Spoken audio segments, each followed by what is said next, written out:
The realization didn't come all at once. It came quietly, piece by piece. I was reviewing the documents again. Not skimming this time, reading slowly, trying to understand what had happened without assigning blame. That's when I noticed something small. A detail I had overlooked before. The language. Not what it said, who it spoke for. The document referred to the client, not me. It named someone else, not in bold, not dramatically. Just enough to be legally precise. I felt my chest tighten. I checked another page. Same thing, another document. Same structure. My name appeared. But not where I expected. Not as the person represented. As the person affected. That distinction mattered. I called the paralegal back. Asked the simple question. Who exactly was the lawyer representing? She paused. Longer this time, then answered carefully. He represents the family entity. Family entity. That phrase felt hollow, abstract. I asked if that meant he represented me personally.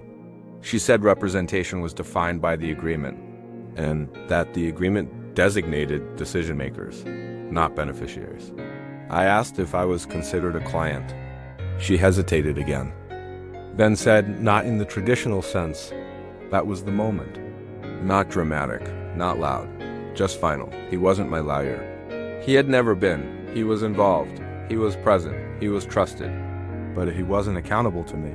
I thought back to the meetings, how my son spoke more, how the lawyer directed explanations toward him, how decisions were framed as collective.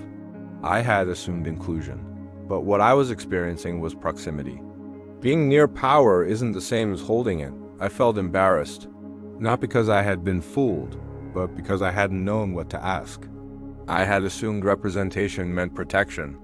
That assumption had cost me. I asked why this hadn't been explained. The paralegal said it was standard, that families often structure things this way, that it simplified processes, simplified for I didn't ask. I already knew. I hung up and sat quietly. I didn't feel anger yet. I felt small, as if I had misunderstood a language everyone else spoke fluently. I realized then why the lawyer never called me. Why updates went elsewhere?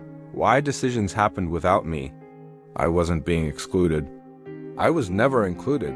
There's a difference. Exclusion suggests something was taken away. Inclusion requires an invitation.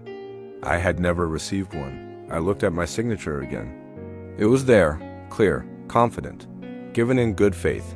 But faith doesn't define roles. Documents do. I thought about how often older people rely on trust instead of clarification. How authority fills the gaps where questions should be. How silence becomes consent when no one explains otherwise. That night I felt something shift. Not rage, not despair, awareness. And awareness is heavy. Because once you see clearly, you can't return to comfort. I hadn't been betrayed by my lawyer. Because he wasn't mine. I had been mistaken about who was speaking for me. And that mistake had consequences. If you think stories like this should be told, you can support the channel by liking this video. If you want to keep watching, subscribe to the channel. A new episode every day. Cool doesn't always mean fair.